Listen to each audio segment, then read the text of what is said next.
In the small town of Willow Creek, Tennessee, rain pounded the earth, turning the streets into rivers of mud.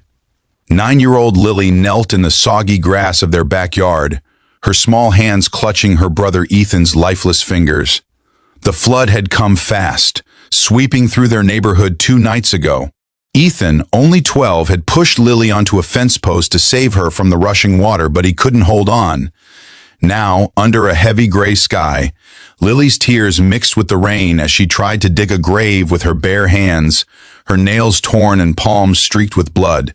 "Please, let me bury him," she begged, her voice breaking. Her stepmother, Diane, stood a few feet away, arms crossed, her designer coat untouched by the mud. "Stop this drama, Lily," she snapped, her voice sharp as the wind. "We don't have time for this. People are watching."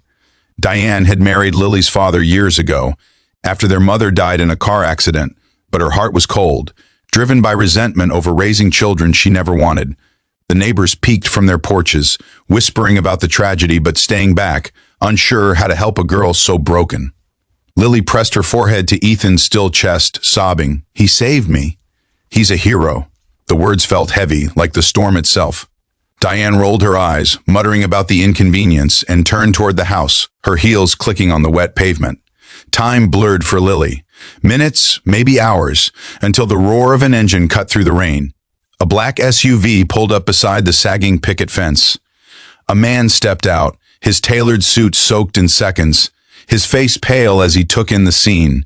The indifferent stepmother, the silent neighbors, and his daughter kneeling in the mud beside a small, lifeless boy. "Lily," he whispered, his voice trembling. It was her father, James, a tech entrepreneur who'd left 5 years ago, chasing wealth in Silicon Valley after their mother's death shattered him. Lily hadn't seen him since she was 4, but she'd never forgotten his bedtime stories or the way he'd hum while fixing her bike. "Dad?" she choked out, her brown eyes wide with disbelief. Diane froze, her face draining of color. "James, you can't just—" she started, but he didn't look at her. He knelt beside Lily, ignoring the mud seeping into his clothes, and pulled her into his arms. "What happened, sweetheart?" he asked softly. "He saved me from the flood," Lily cried, clutching Ethan's hand. "But they won't let me bury him." James turned to Diane, his eyes blazing. "You let her beg like this?" he said, his voice low but sharp. "After everything you denied her this?" Diane stammered, "It's not practical, James. He's gone." James stood, his presence commanding despite the rain. He was her brother. "My son." The neighbors shifted uncomfortably, some stepping closer, guilt on their faces. James took off his jacket and wrapped it around Lily's shivering shoulders.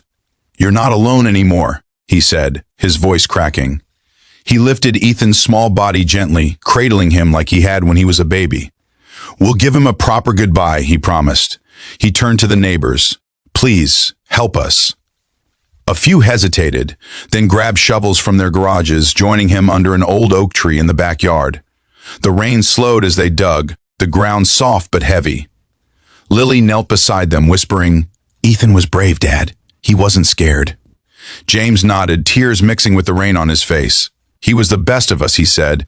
They laid Ethan to rest, a small wooden cross marking the spot, a nod to the town's quiet Christian traditions. Lily placed a handful of wildflowers on the grave, her hands trembling. The clouds parted, and sunlight spilled over the wet grass, warm and golden. James knelt beside her, brushing Ethan's hair one last time. "Rest now, buddy," he whispered. "I'm so sorry I wasn't here." Diane stood at the edge of the yard, her arms tight around herself, fear replacing her usual smugness. James stood and faced her. "You let my kids suffer," he said, his voice steady but cold. "Pack your things. You're done here." Diane didn't argue. She slipped into the house, her footsteps fading like her hold over the family. The neighbors drifted away, leaving James and Lily alone by the grave.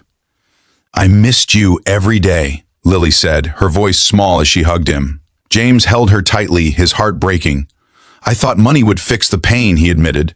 "I was wrong. I should have stayed." Lily looked up at him, her eyes red but hopeful. "Is Ethan in heaven?" she asked. James smiled through tears. "Yeah, he's watching over us, probably telling bad jokes." Lily giggled, the sound fragile but real. They left Willow Creek the next morning, driving toward James's home in Nashville. The city's skyline rose ahead, but James didn't take her to his sleek downtown penthouse. Instead, they stopped at a cozy house in a quiet suburb, one he'd bought but never lived in. "This is ours now," he said, carrying her over the threshold.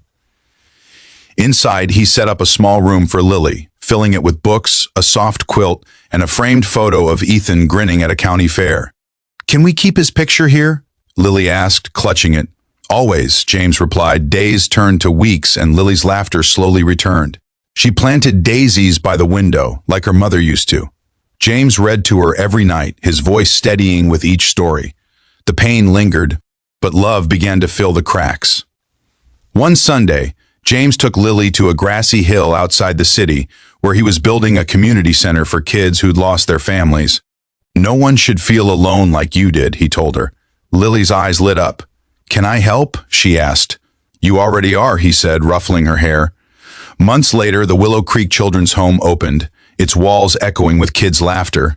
Lily spent her weekends there sharing stories and games, her warmth lighting up the place.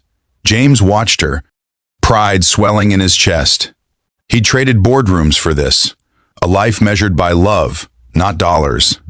One evening, as the sun dipped below the hill, Lily and James sat outside the center, fireflies blinking around them. "Do you think Ethan sees us?" she asked, her voice soft. James looked at the stars. "I know he does," he said, "and he's proud of you." Lily leaned against him, her small hand in his. "I'm glad you came back, Dad." James kissed her forehead, peace settling over him. "Me too, kiddo." The night was warm, the air filled with the hum of crickets and distant laughter. Ethan's sacrifice had brought them here, to a place where love had taken root again. And this time, James knew it would never leave.